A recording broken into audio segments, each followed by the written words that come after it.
Sa puso ng San Pablo City, matatagpuan ang Sampaloc Lake. Isa ito sa 7 lawa ng lungsod at ang pinakakilala sa lahat. Sa unang tingin, tahimik at payapa ang itsura nito. Pero sa likod ng kalmadong tubig, may kwento itong dala. Ang Sampaloc Lake ay isang volcanic lake. Nabuo ito libu-libong taon na ang nakalipas, dulot ng paggalaw ng kalikasan. At sa paglipas ng panahon, naging bahagi ito ng buhay ng mga taong naninirahan sa paligid. Sa umaga makikita ang mga naglalakad at nagjo-jogging sa gilid ng lawa. May ilan na tahimik lang na nakaupo, pinagmamasdan ng tubig. Sa hapon unti-unting dumadami ang tao. May mga pamilya, magkakaibigan, at mga biyaherong naghahanap ng pahinga habang umiikot ang kalsada sa paligid ng lawa. Para bang inaanyayahan ka nitong bumagal, hindi kailangang magmadali.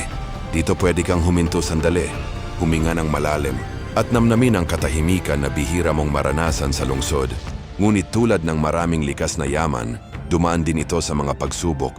May mga panahong naapektuhan ang kalinisan ng tubig dahil sa pagdami ng tao at pagbabago sa kapaligiran. Pero hindi ito pinabayaan. Sa tulong ng komunidad at mga lokal na programa, unti-unting naibabalik ang sigla ng lawa. Isang paalala na ang kalikasan ay kailangang alagaan. Dahil kapag pinangalagaan, patuloy itong magbibigay. Ngayon, ang Sampaloc Lake ay hindi lamang isang tanawin.